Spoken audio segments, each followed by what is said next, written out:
Well, good morning, good afternoon, and good evening to wherever it is in the world you are streaming. God, I can't even hurt my shoulder playing tennis, but it's not a muscle injury. It's like a rotator cuff. Okay, hold on. Be right with you, people. Let me get all of my streams going here. Looks like StreamYard changed up there. So make sure you guys can hear me. I believe you can. Sorry, all my devices were locked in on the police chase from earlier. Okay, now I can see you guys. Takes me like a full minute to get the stream up and load everything, but we have done it. Josh Giddey out tonight. DeAndre Hunter really crossed that man into an injury. To his credit, though, he did return later in that game after limping off the floor, but what's the protocol there? What's the protocol when you get your ankles broken? Are you supposed to like fall over and I got hurt, that's why I got my no, but the ankles breaking was the result of the crossover. So I think that just adds insult to injury more than it being a viable excuse that I had a foot stepped on or I was pushed in the back or something like that. Right? That was as bad of a crossover. It's not the crossover of the generation. I don't think anything will ever beat James Harden what he did to Wes Johnson that one night in LA between the Clippers and the Rockets.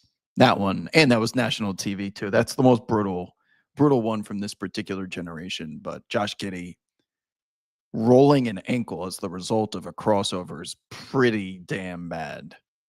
Pretty damn bad. And now he's out tonight.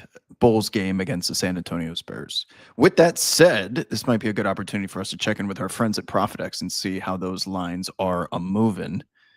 Let's see if Giddey was even on the board here. I assume his points milestones. Hey, ProfitX, if you're watching this, get rid of milestones, unless that's a term you need in there for legal. Like the Facebook, drop the. It's cleaner. Josh Giddey's over-under was 21.5. So what's the result of this now? Whose points are going up? Who gets that playtime? Trey Jones? Who gets that usage? Ayo? He's on a minutes restriction. Do you guys see any viable candidates here to get all of those points? Who would you guys recommend that I... I don't want to bet Ayo at all.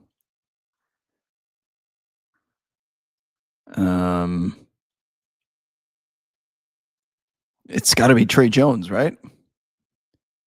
Is Trey Jones the recipient of all of these minutes and assists and everything? Chat, help me on this one. Who's stepping in, filling that usage?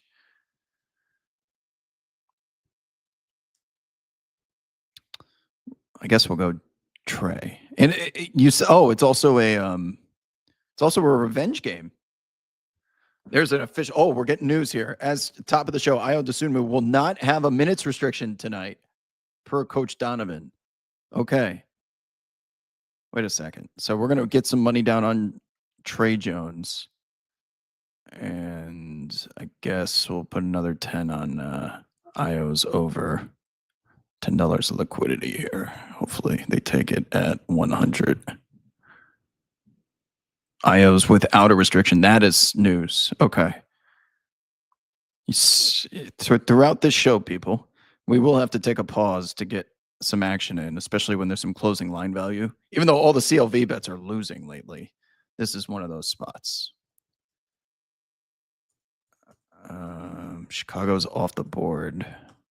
Except at ProfitX, of course. Good job by you, ProfitX.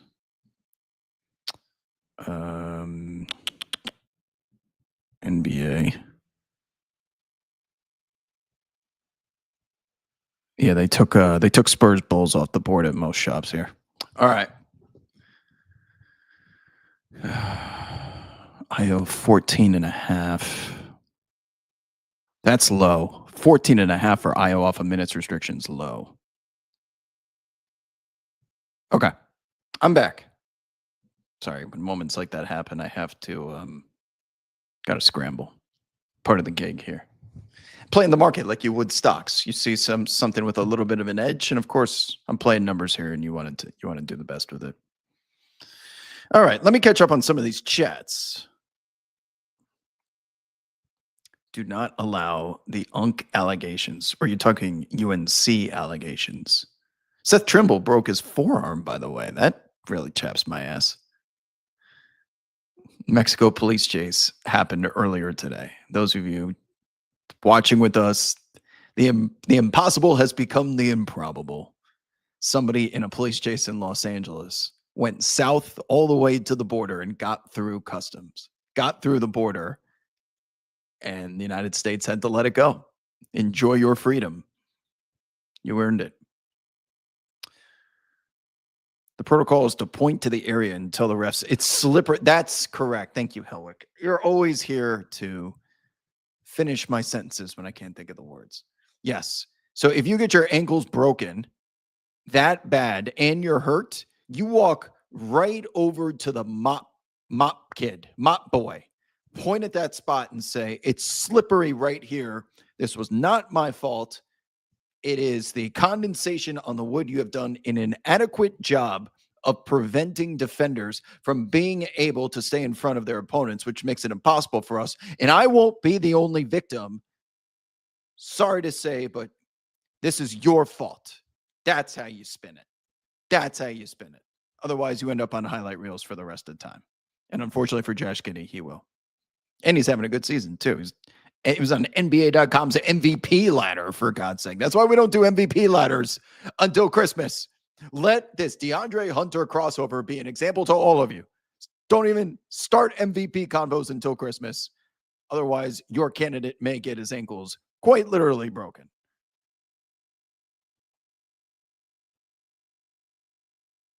You got to stand up and throw hands. Maybe throw your hands up. I don't think Josh Giddey's looking for a fight.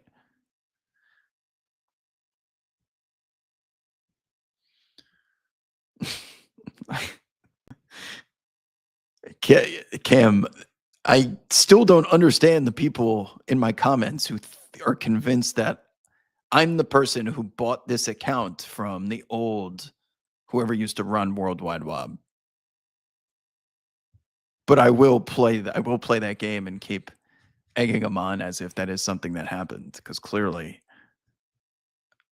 I have to always remember there are people who have been following me for decades, and there have been people who have been following me for minutes. You only get one chance to make a first impression while you're still having to create content that resonates with your built-in audience. So it's always that balance. But if they're not in on the joke and the bit and the show, they're going to find my account very strange. What NBA team or player is equivalent to a Dodge Charger? Westbrook? Yes. You know me too well, Andrew. Do I think Ant should be in the MVP conversation? Not as of this moment.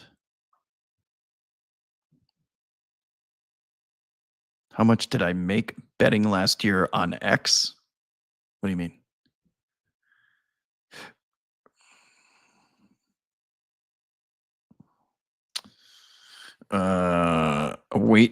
Let's see. A weight fell on Trimble's forearm. So like doing dumbbells or bench press, and a bar fell on him. Ugh. Oh, back by Christmas. It's the good news is it's the left forearm, not the right forearm. That's big difference. Big difference for a right-handed basketball player. If he's back by Christmas, oh yeah, we're good. Now that we beat Kansas, that Caleb Wilson might end up being the first pick in the draft, by the way. That Kansas kid is great. The BYU kid, AJ Dibansa, is that his name? There's plenty of quality top picks out there, but I don't know how you watch that game and not think he is going to make a fine pro immediately. Is Nico Harrison fired before Thanksgiving?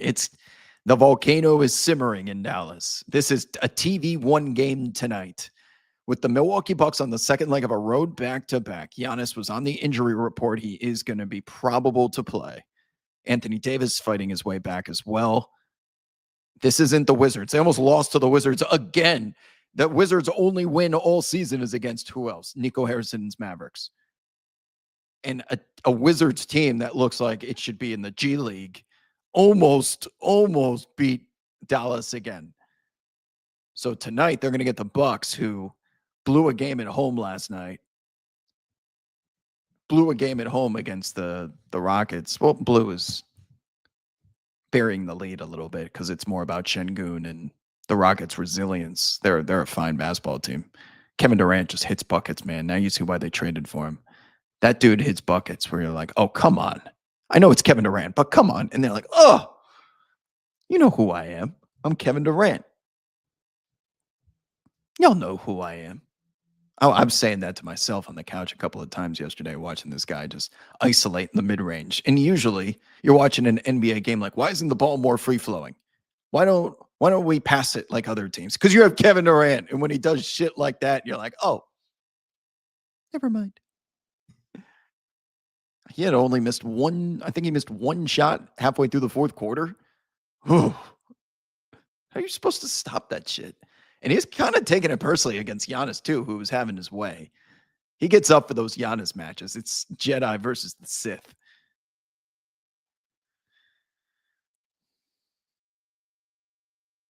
Well, yeah. So this college basketball freshman class, this is the reason why Jeremiah Fears and Cooper Flagg reclassified.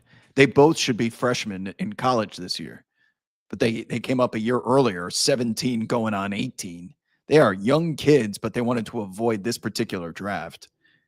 It worked out for both of them, but now you see why. I don't think there'd be a consensus if Cooper was at Duke right now, especially with the Boozer kid there too. They're sharing the floor. That we have a Cam Reddish, RJ Barrett, Zion situation.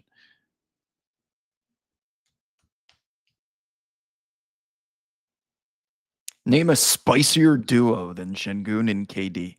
So the thing with Şengün yesterday, despite all those box score statistics, his most impressive play was obviously 94 feet of dribbling to close out a game with Giannis in like seeing red Terminator mode because they needed a stop. He was trying to pick his pocket. He thought he smelled blood in the water. Ooh, it's Şengün. He's probably seen him a lot during Eurobasket play as well. But I'm going to make this guy dribble 94 feet. And that's exactly what Şengün did. It is not that easy, I promise, to dribble the basketball against a defender who, if you pick that ball up, you're dead. You're not passing it around him. You're not passing it over him. You have to put on a dribbling display that has him fooled. And then he ends up going around the back, getting it to the half-court line. He resets. Giannis continues to blitz because one possession game on the line. And then he beats him after he gambles, gets into the paint, drop step, spin move, and one from your center. There are going to be games now and in the playoffs where Kevin Durant willingly defers to Şengün, and everyone's kind of okay with it. Like the biggest compliment you can receive is Kevin Durant saying, "You got it. Go ahead." I think there's a realistic world we might get there by the time the playoffs come around because this kid is awesome. I'm surprised by the amount of gooners that exist, by the way. He has a big fan base. Asar Thompson. Oh, that's one. Asar Thompson's out tonight. Karis LeVert out tonight. Who is playing for Detroit? They're on the second leg of a back-to-back. Who is playing for Detroit? Scramble. Okay. Well, besides the obvious, we know Cade, but they're playing the Wizards, so there's going to be some blowout potential here. Oh, Ron Holland's the big name. I think we got to go on Ron Hollins over. Give me $10 on Ron Holland. He's going to get a ton of PT. Cade's I can't take 28.5 even against the Wizards. A blowout too. He could be taken out in the end of the third quarter. No LaMelo Ball tonight. I think that's Jalen Duren's 20.5. Good Lord. Javonte Green is probably going to get some PT. Who else? Yeah, they get these lines off the board so fast, man. Let me check some other. Are we down? This is a big one. I mean, there's only so many active Pistons playing tonight. We got lineups popping up all over the place. This is the 3 o'clock scramble here on the West Coast. This is the times you have to take advantage of. Duncan Robinson, I don't know if his role necessarily changes. Asar, Duran. Do you guys see any value in Duran? Is that going to change at all? I don't think so. I think Ron Holland is probably the biggest recipient of all of this, to be honest. No Tobias Harris. Who else? God, their entire team is out.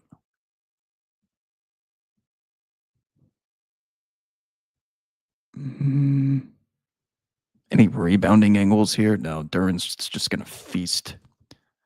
Maybe Holland's rebounds. Holland's rebounds 4.5. Okay, here. Let me pull it up on ProfitX. Rebounds. Let's see what he's at here. 6.5. Wait a second. Oh, we can kind of name our price. Well, the market right now, the market for Ron Holland's rebounds is 4.5. So that's what I need to. Yeah. Okay. I'm going to put in some liquidity into the market. ProfitX, if you're out there listening to this. Over 4.5. 10. Somebody come here and match this, please. Confirm, please. Okay. Thank you. Next.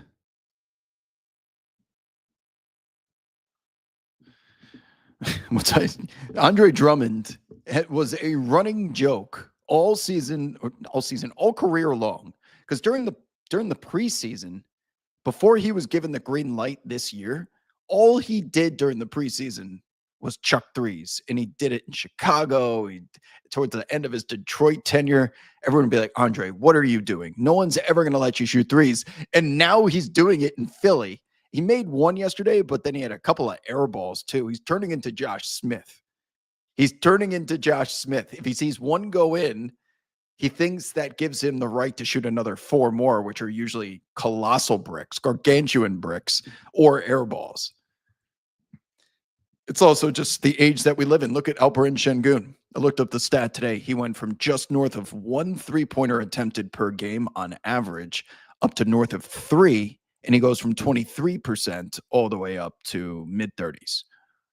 So the big man needing to shoot threes is essential unless your name is Mitchell Robinson when you are the most dominant player on the court, just by simply standing in the restricted area.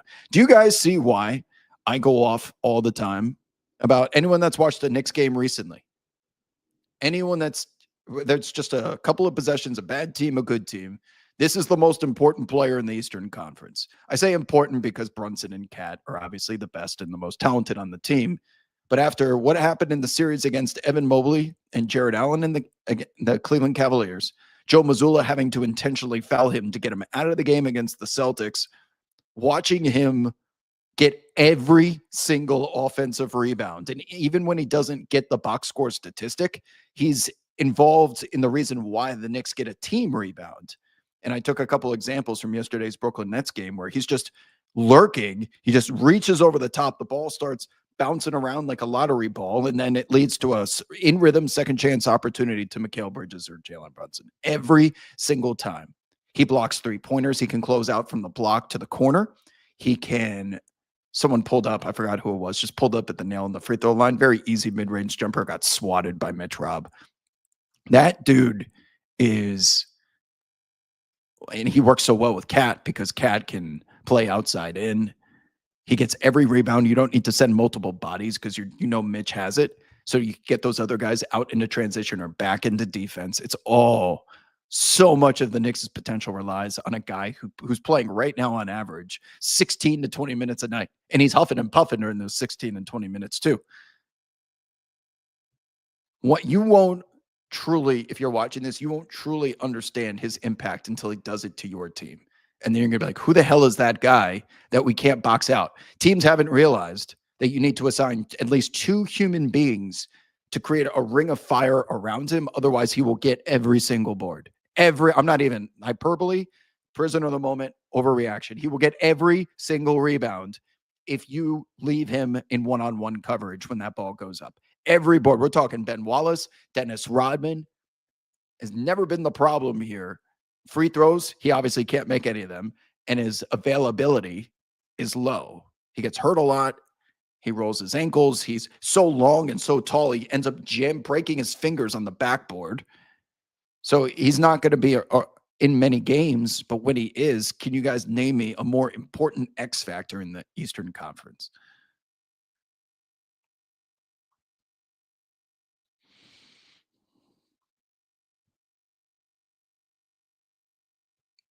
I wouldn't agree that Mitchell Robinson clogs the offense. Maybe he tightens the spacing, but if he's standing on the dunker spot anywhere near the restricted area, he's a lob threat. So you can't leave him.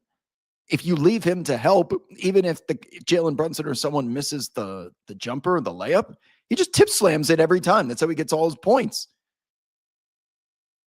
There is nobody in the world right now, including Victor Wembanyama, who influences above the rim in the restricted area, not involving the ball in their hands, because Wemby is obviously much more talented player than Mitchell Robinson. I'm talking about just the daunting presence of a man that requires manpower. Otherwise, there will be a second chance opportunity or the possession will just end if it's on the Knicks on defense. It's just over.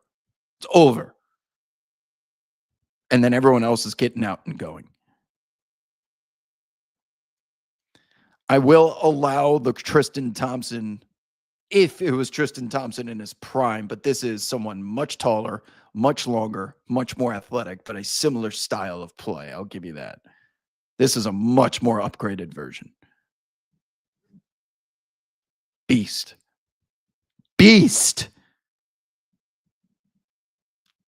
And the way he's walking away from rebounds like Steph Curry, shooting threes. He gets an offensive rebound after he just emasculates someone underneath the rim. He takes it, he throws it out, and then he starts his little swagger walk back on defense because look what I did. I just created a second chance. Oh, by the way, that's going in. Splash. Question in the chat. Will Rudy Gobert, 0 of 14 in his career, will he hit a three-pointer sometime this season? I will say no. No. Even though it's more acceptable for the big man to get shots up. Pistons starting lineup: Cade Cunningham, Duncan Robinson, Ron Holland, Green. Javonte Green is starting? Hold the phone. Did I get in enough Javonte Green here? Javonte Green, rebounds, over, feed me. Someone take my action. Profit X, add some liquidity for me, would you? Over 5.5 is here. I'll take some over 5.5 on Javonte. Give me a second. More money here. Over. Okay, I'm eating up all the liquidity. It's not much, but we'll take it. Okay, I got over 5.5. And 3.5 if someone wants to bet the other side on that. Okay.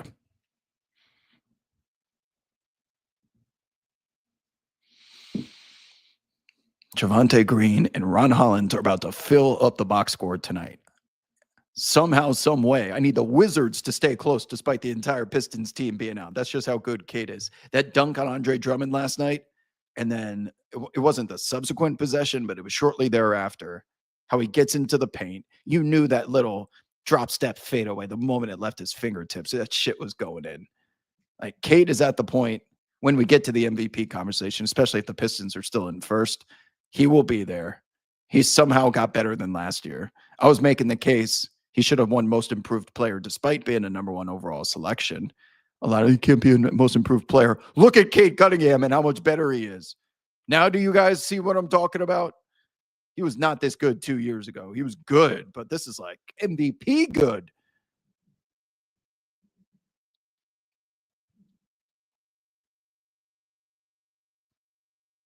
Do I think the Bulls team success is actually sustainable? No. Well, in the East, it depends on your definition of sustainable. The Bulls will be somewhere in the playoff picture, like always, and they probably won't win a first round matchup, be honest. So if that's a successful season, good job. The biggest compliment I can give Cade, and Antonio agreed with this hypothesis earlier on today's show, that Cade's best skill is that he makes everyone else around him better. Now, you can quantify that by looking at on-off statistics, individual net ratings with different lineups, and also just the eye test. My personal compliment for Cade, and I said this a lot during the Knicks series, is no matter what the situation is, he chooses the right item from the menu. Because even if the shot goes in or not, did you force up and you made something that was tough? You're like, okay, good job. I'll tip the hat, but you probably should have kicked that one to the corner, or you probably should have reset. He always makes the right choice. When it's time to drive and kick, he does it. When it's time to defer, when it's time to be selfish, when it's time to just erupt and meet Andre Drummond at the rim, he does it. He rarely chooses incorrectly, and turnovers were a problem for him at the beginning of the season. He's on the ball so much that I'm willing to give that a pass. He does have a lot of B-Roy to his game, doesn't he? I'd say the ceiling for Cade is a little bit higher, but he does have a lot of Brandon Roy to his game. Brandon Roy was big too. He looked big at the time.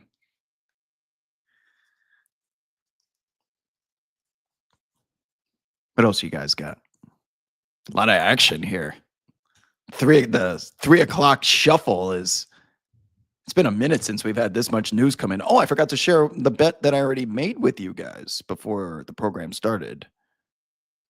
My big one is pretty obvious. It's Austin Reaves. Larry Nance Jr. was just ruled out. Larry Nance Jr. out. Austin Reaves, let's see what his over-under reset to. So he's active in the lineup tonight. I have his points under at like 24.5 or something. And 23.5. I am on this under.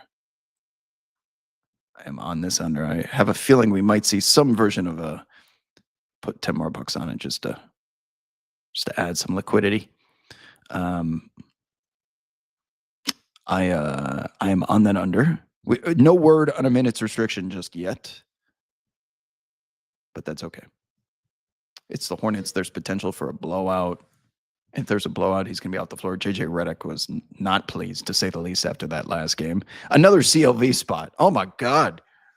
I beat that line by like 5 points. 0-3 on the biggest CLV spots of the season. I can name them because I lost all of them. The Warriors at home. Who beat them? Someone upset them at home.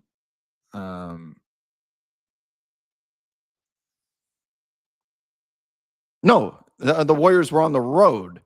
Warriors were on the road in Milwaukee. That was the Ryan Rollins game. Number 2 was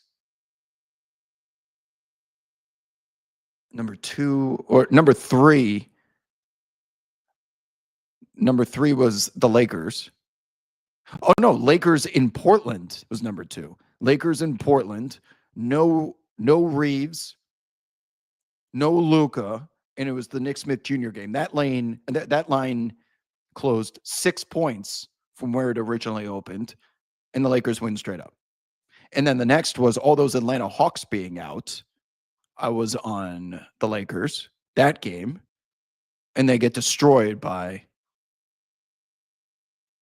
the Hospital Hawks. Yes, Bucks with Rollins was a big loss for me. I can't play the game.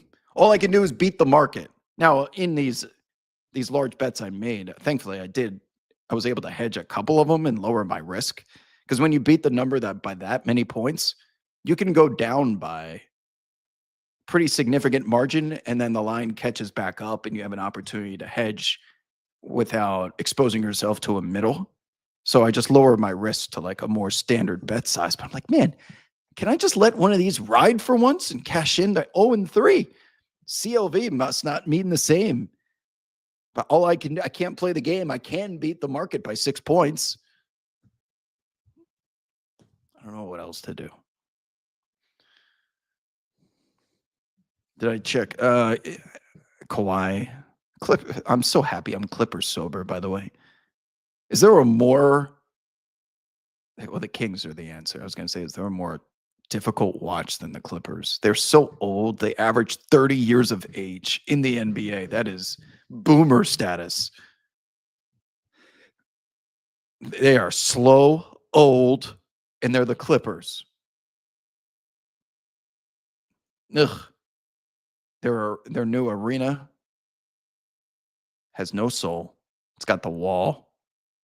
Every time, by the way, they do a great job of making the seats look like they're taken with all the lights that are flashing all the time. Half the arena's empty during the week. Ugh. I am pleased to be Clipper. I will never, as long as I stay Clipper sober, I will never relapse and ever. I will never think that they are worthy of being championship contenders. Won't do it. Won't do it. They can win every game for the rest of the season.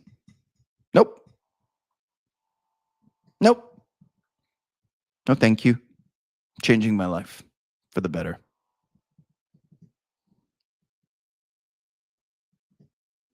Yeah, but and I also have not forgotten about James Harden in that game 7 too. Like, how could you ever root for this team with this guy on it?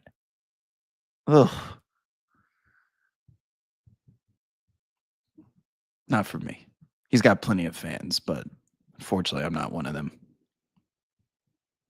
You want the game 7 against Denver? How about the game against Jonathan Simmons in San Antonio?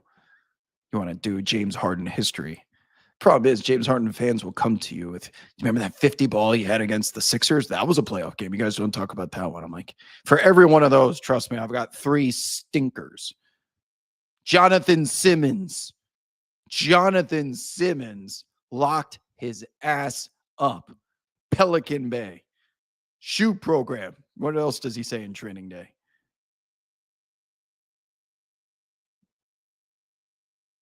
Solitary housing unit with Jonathan Simmons. There's also the bubble Clippers, Lob City Clippers that fell to the Spurs in that game 7. What else did Doc and this team do? Ugh. I'm so ashamed of myself that I wasted those years on them. So much hope and promise. That game 7 against the Nuggets was so embarrassing. Clippers are like an ex-girlfriend still what? Who made a girlfriend analogy? You know I like these.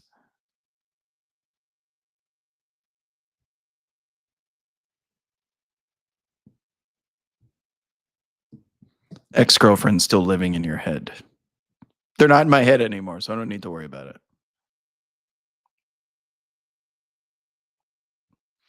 Yeah, Amazon's doing a pretty decent job of coverage. I find the talent a little boring, but yeah, no complaints. That's just a personal preference. A little bland for me. And I know the personalities of Blake and Udonis because I've seen them in content before, and this is just such a buttoned up professional version of them that I'm like, can we get the real Blake, the real Udonis? I know what you guys are capable of saying, and they were just holding back. So maybe I know too much.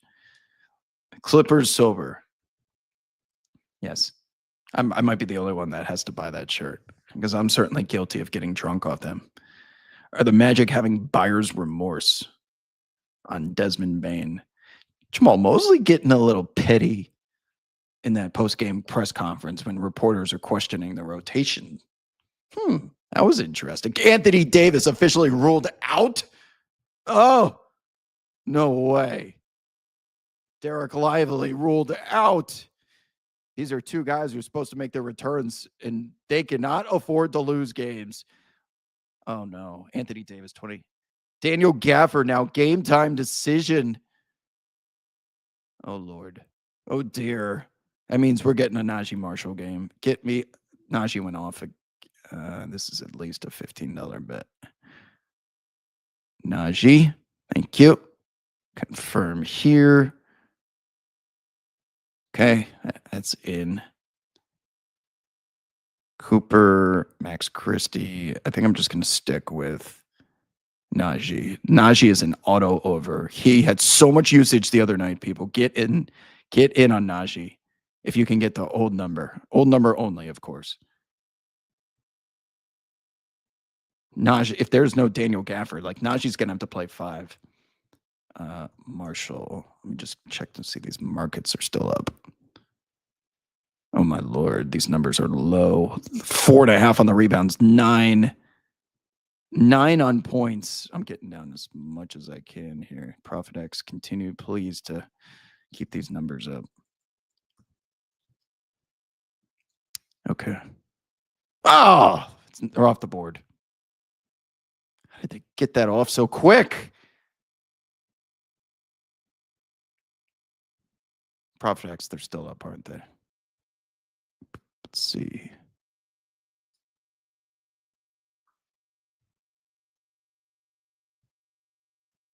$10.5, $9.5. There's only $1 of equity here. Well, I can't bet, can I?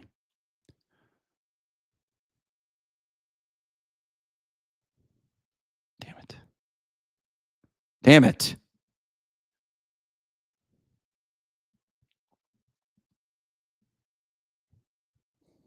That is a lot of players out for Dallas. That is no bueno.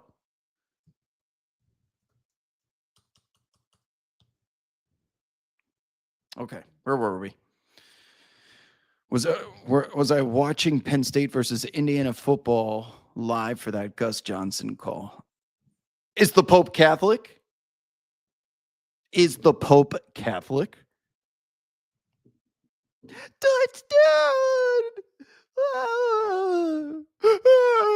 What else did he say? He couldn't even speak the name. Those are the times Gus is at his best. It's a horrendous call. You can't even hear what he's saying, but just because it's Gus, we let it go.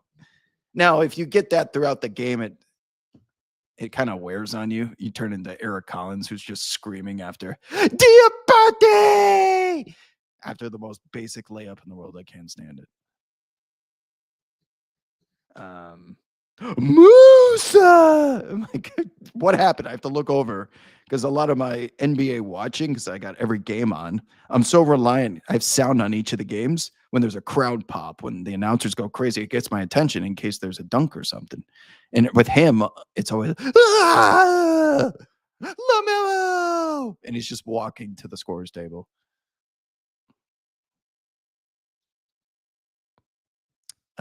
Small doses is the answer, but yes, Gus is called. Touchdown! Are you kidding me?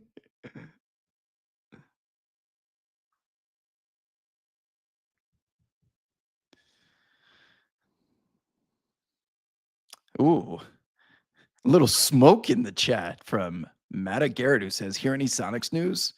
An Amazon friend said they're renovating the locker rooms in Seattle, getting them NBA ready. First of all, it's going to take years, even after an announcement is made. So I don't think they would be renovating locker rooms right now for a basketball team unless they're getting college basketball in there first. Could be a college basketball thing. But no, NBA is focused on NBA Europe at the moment.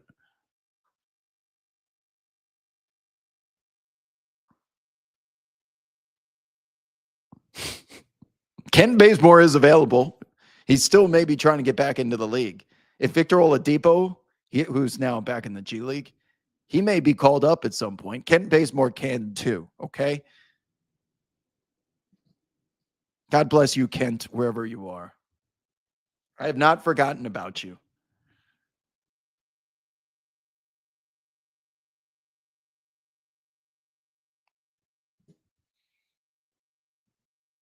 I miss you, Kent.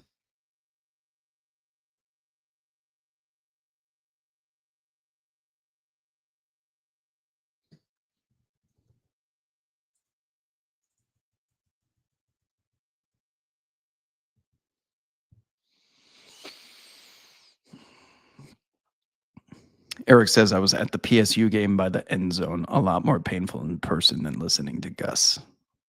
Yeah, that one sure felt like the game too that Penn State had lost all those in a row. It's a prideful program. They're at home against Indiana. This is the game that you knew they were going to give their best effort in. The kids wanted it. This was their bowl game. This was their playoff. Oh, what a catch. I mean, just in the air too. At least it was earned. It's got to give you some consolation. But Gus just yeah, that was almost Sorrentine from the parking lot. That Vermont game against Syracuse. Go back and listen to that call, by the way. He hisses before the Sorrentine shot goes in and goes, so Sorrentine from the parking lot. Oh, so many great calls. We need him back on March Madness. Rivio, last chance to dance. The Gonzaga UCLA game. Rivio, it's an upset. UCLA. Oh, what a game. What a call. And then there was the Kansas State call. Was that an 8-9 game? Who was Crawford? It's against Xavier. It was Jordan Crawford, wasn't it? Crawford 8. Let's it go. A meltdown. He tied it. And then what was the guy's name? Oh, what was the Latino player's name on Kansas State? Hellwick, you would know this. Oh, he fires a shot in overtime at the end of to win the game.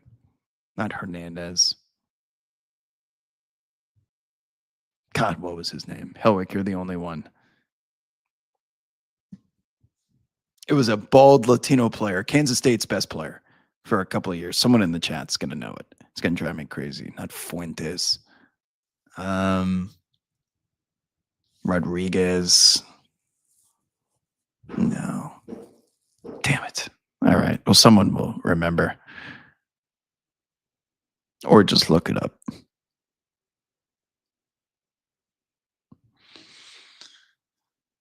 Yeah, Penn State had an opportunity, by the way, to force that into OT or win, whatever the final possession was. They kind of messed that up. All right. Well, that was quite the hour. That was a lot of news. The 3 o'clock shuffle delivers as we are approaching locks and tip-offs across the NBA. It's been an eventful Monday in general, from radio show to Mexico police chase to busy lineup news all over the place. Now I got to look it up. Kansas State Wildcats, Xavier March Madness game.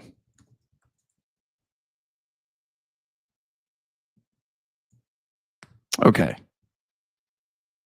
You did miss the first ever Mexico police chase, Coach Mike. First time in 10 years I've been waiting for a chase to go across the border, and it finally happened. Clemente! Damn it! Clemente played 48 minutes in that game. And it's Clemente. Clemente fires! You guys remember that? Now, here, before we go. All right, is anyone in here old enough to remember that game? Xavier highlights. March Madness. This is probably the best, other than Sorrentine from the parking lot. This is Gus Johnson's best call. Here, you guys can hear it. Stop and start.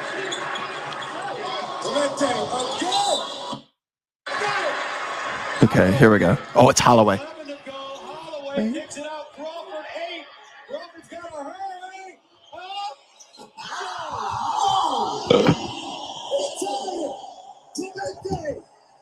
Clemente fires! Oh, it's double overtime! Oh, quick strike! Clemente fires! Holloway, 8. Holloway, Crawford. Oh, what a great game.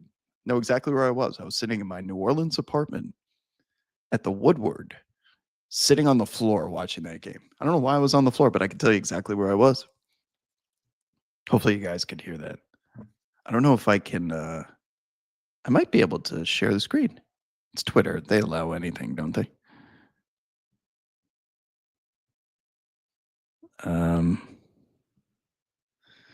Holloway.